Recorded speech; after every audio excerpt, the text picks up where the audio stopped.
ಇಲ್ಲಿ ಏನಾರು ಒದ್ದೆ ಆಗಿದೆಯಾ? ಅಂದ್ರೆ ಕ್ಲೀನ್ ಮಾಡಿ ಎಷ್ಟೋ ದಿನ ಆಗಿದೆ, ನೆಲ ತೋರಿಸ್ಬಿಡಿ. ಕ್ಲೀನ್ ಮಾಡಿ ಎಷ್ಟೋ ದಿನ ಆಗಿದೆ. ಆಮೇಲೆ ಇದು ನೋಡಿ, ಟಾಯ್ಲೆಟ್ ಅಲ್ಲಿ ನೀರ್ ಬಿದ್ದಿದ್ಯಾ? ಯಾರು ಇದಾಗಿಲ್ಲ, ಆದ್ರೆ ಎಷ್ಟು ಕರೆ ಗಲೀಜಾಗಿದೆ ನೋಡಿ. ಇಲ್ಲಿ ಒಳಗಡೆ ನೋಡಿಸ್ಬಿಡಿ. ಇವಾಗ ನೋಡಿ, ಇದು ಬರೀ ಕೈ, ಅಂದ್ರೆ ಇಲ್ಲಿ ಎಕ್ವಿಪ್ಮೆಂಟ್ ಇದೆ, ಆದ್ರೆ ಬ್ರಷ್ ಇದೆ, ಎಲ್ಲ ಇದೆ. ಆದ್ರೆ ಜನಕ್ಕೆ ನಾನು ಹೇಳಿದೀನಿ ಬರೀ ಕೈಯಲ್ಲಿ ತೊಳೆದು ತೋರಿಸ್ತೀನಿ ಅಂತ. ಅದು ನನ್ನ ಮನೇಲಲ್ಲ, ನಿಮ್ ಮನೇಲಿಗೂ ಬೇಕಾದ್ರೆ ಕರೀರಿ, ಅದು ಚಾಲೆಂಜ್ ಮಾಡ್ತೀನಿ. ನಿಮ್ ಮನೇಲಿ ಎಷ್ಟ್ ಜನ ಗಲೀಜ್ ಮಾಡಿ, ಎಷ್ಟ್ ಜನ ಲೆಟ್ರಿನ್ ಸುಸು ಎಲ್ಲ ಯೂಸ್ ಮಾಡಿದ್ರು ನಾನು ಬರೀ ಕೈಯಲ್ಲಿ ತೊಳಿತೀನಿ ಅಂತ ಹೇಳಿದೀನಿ. ಆಮೇಲೆ ನನಗೆ ಯಾವ ಅಸಹ್ಯನೂ ಇಲ್ಲ. ಆದ್ರೆ ಇದು ನನ್ನ ಮನೇನೆ, ಆದ್ರೆ ನನ್ನ ಮನೆ ಬಿಟ್ಟು ಬೇರೆಯವ್ರ ಮನೆದು ನನ್ಗೆ ಅಸಹ್ಯ ಅನ್ಸಲ್ಲ. ಇವಾಗ ಇವ್ರಗಳ ಮುಂದೆನೆ ನಾನು ತೊಳೆದ್ಬಿಟ್ಟು ತೋರಿಸ್ತಾ ಇದ್ದೀನಿ ನೋಡಿ. ಇನ್ನು ಒಂದು ಡ್ರಾಪ್ ನೀರು ಇಲ್ಲ. ಇವಾಗ ನಾನು ಹೊಸದಾಗಿ ತೊಳಿತಾ ಇದ್ದೀನಿ, ಎಲ್ಲ ಒದ್ದೆ ಮಾಡ್ತಾ ಇದ್ದೀನಿ.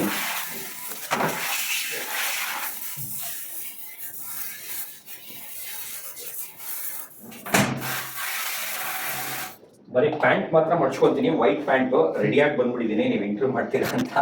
ಪ್ಯಾಂಟ್ ಒಂದು ಮಡ್ಚ್ಕೊಂತಾ ಇದ್ದೀನಿ, ಆಸಿಡ್ ಬೀಳುತ್ತೆ ಅಂತ.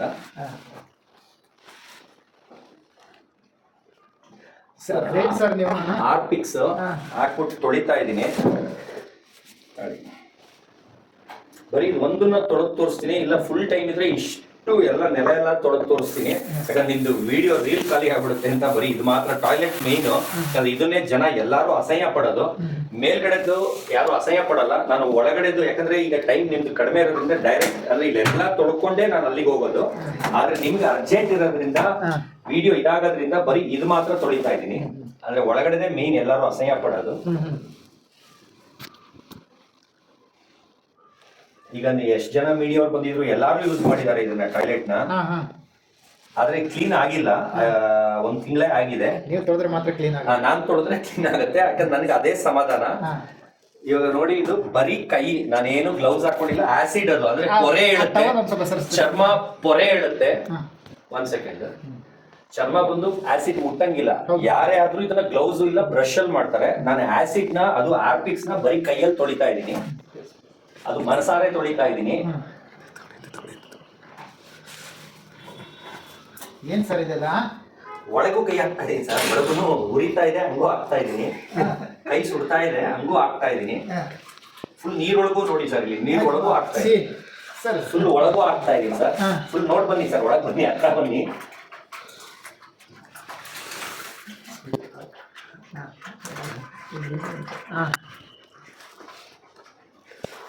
ಯಾರು ಏನ್ ಮಾಡಿದ್ರು ಅದೇನೋ ನನ್ಗೆ ಲೆಕ್ಕಕ್ಕೆ ಬರಲ್ಲ. ಇದು ಟಾಯ್ಲೆಟ್ ಕ್ಲೀನ್ ಆಗ್ಬೇಕಷ್ಟೇ. ಹೌದಾ ಸರ್? ಇದನ್ನೆಲ್ಲ ನೋಡಿ ಏನು ಅಸಹ್ಯ ಏನಿಲ್ಲ, ಮಕ ನೋಡಿ ಸರ್, ಏನ್ ಅಸಹ್ಯ ಮಕ ಮಾಡ್ಕೊಂಡ್ ಮಾಡ್ತೇನೆ, ಮನಸ್ಸಿಂದ ಮಾಡ್ತಾ ಇದೀನಿ ಸರ್. ಮನಸಾರೆ ಮಾಡ್ತಾ ಇದೀನಿ. ಆದ್ರೆ ಈಗ ಸ್ವಲ್ಪ ಹೊತ್ತು ಬಿಟ್ರೆ, ಇನ್ನೊಂದ್ ಸ್ವಲ್ಪ ಹೊತ್ತು ಬಿಟ್ರೆ ಕರೆ ಇದಾಗುತ್ತೆ.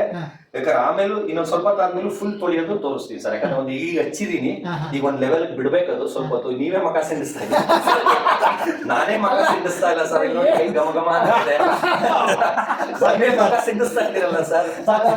ಏನ್ ಮಾಡ್ತಾರೆ? 5 ನಿಮಿಷ ಬಿಟ್ಟು ತಿರ್ಗಾ ತೊಳಿತೀವಿ ಸರ್. ಈಗ ಹಚ್ಚಿ ಬಿಟ್ಟಿದ್ದೀನಿ, 5 ನಿಮಿಷ ಬಿಟ್ಟು ತಿರ್ಗಾ ತೊಳೋದು. ನಿಮ್ಗೆ ಯಾರು ಏನಾರು ಹೇಳ್ತಾರೆ, ಅದೇನ್ ಕೇರ್ ಮಾಡಲ್ಲ? ಏನ್ ಅವ್ರು ಕಟ್ಕೊಂಡು ನನಗೇನಾಗಬೇಕು ಸರ್? ನಾನ್ ಇರೋದು ಹಿಂಗೆ ಸರ್. ಅವ್ರೇನಾರು ನನ್ ಕಾಸು ಕೊಡ್ತಾರ, ಇಲ್ಲ ಅವಾರ್ಡ್ ಕೊಡ್ತಾರ ಸರ್? ಏನಿಲ್ಲ, ನನ್ ಲೈಫ್ ನನ್ನ ಇಷ್ಟ, ನನ್ ಕೆಲಸ ನಾನೇ ಮಾಡ್ಕೋಬೇಕು ಅನ್ನೋದು ನನ್ನ ವೇದಾಂತ. ನಾನ್ ಕಂಡವ್ರಿಗೆ ದುಡ್ಡು ಕೊಟ್ಟು ಮಾಡ್ಸಿದ್ರು ಅವ್ರು ಇಷ್ಟು ಚೆನ್ನಾಗಿ ಮಾಡಲ್ಲ. ಕಾಟಾಚಾರಕ್ಕೆ ಮಾಡ್ಬಿಟ್ಟ, ನಮ್ಮ ಅಪ್ಪ ಬೈತಾರೆ, ನಮ್ಮ ಅಮ್ಮ ಬೈತಾರೆ ಅಂತ ದೂರದಿಂದ ಹಿಂಗ್ ಹಾಕ್ಬಿಟ್ಟು ಓಡೋಗ್ಬಿಡ್ತಾರೆ. ಆತರ ಕೆಲಸ ಮಾಡಿಸ್ಕೊಳ್ಳೋ ಬದಲು ನಾನೇ ನನ್ ಕೆಲಸ ಮಾಡ್ಕೊಂಡು ಮನೇನ ನೀಟಾಗಿ ಇಟ್ಕೊಳ್ಳೋದು ನನ್ ಕರ್ತವ್ಯ. ಅದಕ್ಕೆ ನಾನು ಹಿಂಗೆ ಮಾಡೋದು, ನಾನು ಹಿಂಗೆ ನಡ್ಕೊಳ್ಳೋದು. ಆಮೇಲೆ ನಾನು ಯಾವ್ದು ಡೌ ಮಾಡಿಲ್ಲ ಸರ್. ಬಿಗ್ ಬಾಸ್ ಒಳಗೂ ಹೇಳಿದ್ದೆ ಬರೀ ಕೈಯಲ್ಲಿ ತೊಳಿತೀನಿ ಅಂತ. ಬರೀ ಕೈಯಲ್ಲಿ ಉರಿತಾ ಇದೆ ಇದು, ಇನ್ನೂ ಕೈ ತೊಳ್ಕೊಂಡಿಲ್ಲ. ಈಗ ನೀವು ಪರ್ಮಿಷನ್ ಕೊಟ್ರೆ ಕೈ ತೊಳ್ಕೊಳ್ತಾ ಇದೆ. ತಮಾಷೆ ಇಲ್ಲ ಸರ್. ಅಯ್ಯೋ, ನೀವೇ ಮಕ ಸಿಂಡಿಸ್ತಾ ಇದ್ದೀರಾ.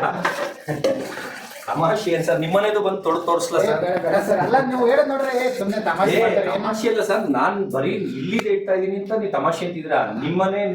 ನಿಮ್ಮನೆದನ್ನು ಬಂದು ತೊಳಿತೀನಿ, ಅದ್ರದ್ದು ವಿಡಿಯೋ ಮಾಡಂಗಿದ್ರೆ ಮಾಡಿ. ಅಲ್ಲ ಸರ್, ಈಗ ಇದು ಹಾಕಿ ಯಾರು ಕಮೆಂಟ್ ಮಾಡ್ತಾರೆ, ಬಾರೋ ನಮ್ಮನೆಗೆ ಬರೋ ಅಂತ ಅಂತಾರಲ್ಲ, ಅವ್ರ ಮನೆ ಕರ್ಸಿ ಅಲ್ಲಿ ಬಂದು ತೊಳಿತೀನಿ. ನಾನು ಅವ್ನ ದುಶ್ಮನ್ ಇರ್ಲಿ, ನನ್ನ ಬಗ್ಗೆ ಬ್ಯಾಡ್ ಆಗಿ ಮಾತಾಡಿರ್ಲಿ, ಅವ್ರ ಮನೆಗೂ ಬಂದು ಲೆಟ್ರಿನ್ ಅವ್ರ ಅಪ್ಪ ಅಮ್ಮ ಎಷ್ಟು ಜನ ಇರ್ತಾರೆ ಅವ್ರ ಮುಂದೆ ತೊಳಿತೀನಿ. ಅವ್ರ ಮನೆ ಕೆಲಸದವ್ರು ಅಸಹ್ಯ ಪಡ್ತಾರೆ, ನಾನ್ ಬಂದು ತೊಳಿತೀನಿ. ಒಟ್ಟಿನಲ್ಲಿ ನಿಮಗೆ ಕ್ಲೀನ್ ಇರ್ಬೇಕಷ್ಟೇ. ಕ್ಲೀನ್ ಇರ್ಬೇಕಷ್ಟೇ ಸರ್. ನನಗೆ ಇವಾಗ ಟೈಮ್ ಇಲ್ಲ. ನಿಮ್ದು ಬೇಗ ಮುಗಿಬೇಕು ಅಂತ ನೀವು ಸ್ಪೀಡ್ ಆಗಿ ತೋರಿಸ್ತೆ. ಇಲ್ಲ ಅಂದ್ರೆ ಇದೆಲ್ಲ ತೊಳೆದು ನಲ್ಲಿ, ಕಿಟಕಿ, ಫ್ಯಾನ್ ಎಲ್ಲ ತೊಳೆದು ಅಷ್ಟು ನೀಟಾಗಿ ಮಾಡ್ತೀನಿ. 5 ನಿಮಿಷ ಬಿಟ್ಟು ತಿರ್ಗಾ ತೊಳಿತೀನಿ, ಆಮೇಲೆ ಬೇಕಾದ್ರೆ ಕಂಟಿನ್ಯೂ.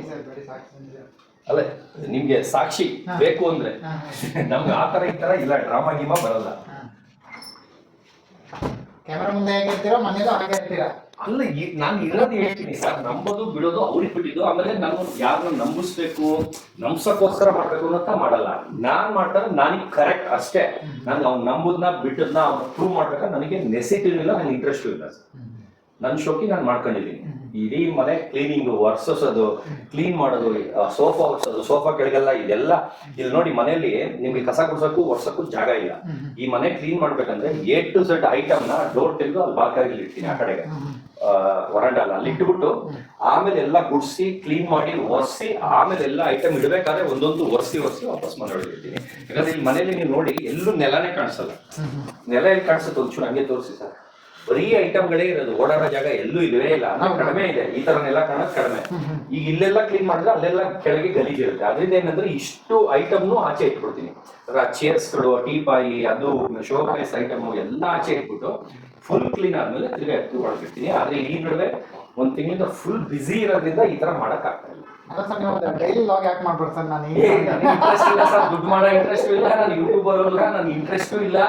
ನಂದು ಇದು ಯಾರ್ಯಾರು ಮಾಡ್ಕೊಂಡು ಎಲ್ಲಾರ್ದು ಮಿಲಿಯನ್ಸ್ ಆಗ್ತಿದೆ ಆಗ್ಲಿ ಸಂತೋಷ. ನಂಗೆ ಹೊಟ್ಟೆವ್ರಿಗೆ ಬುದ್ಧಿನೂ ಇಲ್ಲ. ಬೇರೆಯವರಾದ್ರೆ ನೀ ಚಾರ್ಜ್ ಮಾಡ್ಬೇಕಲ್ಲ, ಚಾರ್ಜ್ ಯಾಕೆ ಮಾಡಲ್ಲ, ಹಂಗೆ ನನಗೆ ಇಂಟ್ರೆಸ್ಟೇ ಇಲ್ಲ. ನನಗೆ ಯೂಟ್ಯೂಬ್ ನಾನು ಓಪನ್ ಮಾಡಿ 15 ವರ್ಷದಿಂದ ನೀವು ನೋಡಿದ್ರಿ, ಆಗ್ಲೇ ನಾನು ಮಾನಿಟೈಸು ಆಗಿದೆ. ನಾನು ಹಾಕೋದು 6 ತಿಂಗಳಿಗೋ 2 ವರ್ಷಕ್ಕೋ ಒಂದು ವಿಡಿಯೋ. ಅಂದ್ರೆ ನನಗೆ ಇಂಟ್ರೆಸ್ಟ್ ಇಲ್ಲ. ಬೇರೆಯವ್ರು ಬಂದು ಅವ್ರವ್ರದ್ದೇ ಹಾಕೊಂಡು ಇನ್ಕಮ್ ಬರಂಗ್ ಮಾಡ್ಕೊಳ್ತಾರೆ, ಇನ್ಕಮ್ ನೋಡ್ತಾರೆ. ನಾನು ದುಡ್ಡು ಮಾಡಕ್ಕೆ ದುಡ್ಡಾಸೆ ಪಟ್ಟವನೇ ಅಲ್ಲ. ನನಗೆ ಓನ್ಲಿ ಹೆಸರು, ನನ್ನ ಹೆಸರು ಓಡಾಡ್ಬೇಕು, ಹೆಸರು ಹೊಗಳ್ಬೇಕು, ಒಳ್ಳೆಯವ್ರು ಅನ್ಸ್ಕೋಬೇಕು. ಆ ತರ ಅಂದ್ರೆ 1000 ಜನ ಕೆಟ್ಟವ್ರು ಅಂದ್ರೂ ನಾನು ಏನು ಅನ್ನೋದು ನನಗೆ ಗೊತ್ತು. ನಾನು ಅವ್ರಿಗೆ ಪ್ರೂವ್ ಮಾಡೋ ಅವಶ್ಯಕತೆನೂ ಇಲ್ಲ. ನನ್ನ ಶೋಕಿ ಇನ್ನೂ ಮಾಡ್ಕೊಳ್ತಾ ಇದೀನಿ. ಇವಾಗ ಸೋತವ್ರಿಗೆ ಪಾರ್ಟಿ ಅಂತ ಬಿಗ್ ಬಾಸ್ ಅವ್ರಿಗೆ ಟೀಮ್ ಅವ್ರಿಗೆ ಕಾನ್ಸೆಪ್ಟ್ ಚೆನ್ನಾಗಿದೆ. ಪಾರ್ಟಿ ಕೊಡೋದು, ಎಲ್ಲರೂ ಗೆದ್ದವ್ರು ಕೊಡಿಸ್ತಾರೆ, ಆಮೇಲೆ ಪಾಸ್ ಆದ್ರೆ ಕೊಡಿಸ್ತಾರೆ. ನಾನು ಫೇಲ್ ಆದ್ರ ಮಗ ಅದಕ್ಕೊಂದು ಪಾರ್ಟಿ ಇಟ್ಕೊಂಡಿದೀನಿ. ಆಮೇಲೆ ಸೋತವ್ರಿಗೆ ಪಾರ್ಟಿ ಇಟ್ಕೊಂಡಿದೀನಿ. ಆದ್ರೆ ಗೆದ್ದವ್ರಿಗೆ ಎಲ್ಲ 1000 ಜನ ಗೆದ್ದಿಗೆ ಪಾರ್ಟಿ ಕೊಡ್ಸು ಅಂತಾರೆ. ಇಲ್ಲ ಏನೋ ಅವಾರ್ಡ್ ತಗೊಂಡೆ, ಇಲ್ಲ ನೀನು ಡಿಗ್ರಿ ಮಾಡಿದೆ ಕೊಡ್ಸು ಅಂತಾರೆ. ಆದ್ರೆ ಫೇಲ್ ಆದವ್ರಿಗೆ ಆಮೇಲೆ ಸೋತ್ ಬಂದವ್ರಿಗೆ ಯಾರು ಪಾರ್ಟಿ ಮಾಡಿಲ್ಲ. ನಾನೀಗ ಸೋತ್ ಬಂದವ್ರಿಗೆ ಪಾರ್ಟಿ ಮಾಡಿ ಅದನ್ನು ಇಷ್ಟು ಕ್ರಿಯೇಟ್ ಮಾಡಿ ತೋರಿಸ್ತೀನಿ. ಅಂದ್ರೆ ನಾನು ಈ ತರ ಡಿಫ್ರೆನ್ಸ್.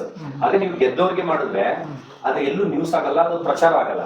ಅದೇ ಬಂದು ಒಂದು ಸೋತವ್ರಿಗೆ ಮಾಡಿದ್ರೆ ಎಂತ ನನ್ನ ಮಗ ಮುಟ್ಟ ಸೋತವ್ರು ಕೊಡಿಸ್ತಾವನೆ ಅಂತ ಆ ಟೀಮ್ ಅಲ್ಲೇ ಇನ್ನೊಂದು 10-15 ದಿವಸದಲ್ಲೇ ಒಂದು ರಿಸಾರ್ಟ್ ಅಲ್ಲಿ ಮಾಡಿ ಎಲ್ಲಾರನ್ನು ಕರೆದು ಇದ್ ಮಾಡ್ತೇನೆ. ತಾವುಗಳು ದಯವಿಟ್ಟು ಎಲ್ಲಾರು ಬನ್ನಿ. ಅಂದ್ರೆ ಪಬ್ಲಿಕ್ ಅಲ್ಲ, ನೀವುಗಳು ಮೀಡಿಯಾ ದಯವಿಟ್ಟು ಬನ್ನಿ.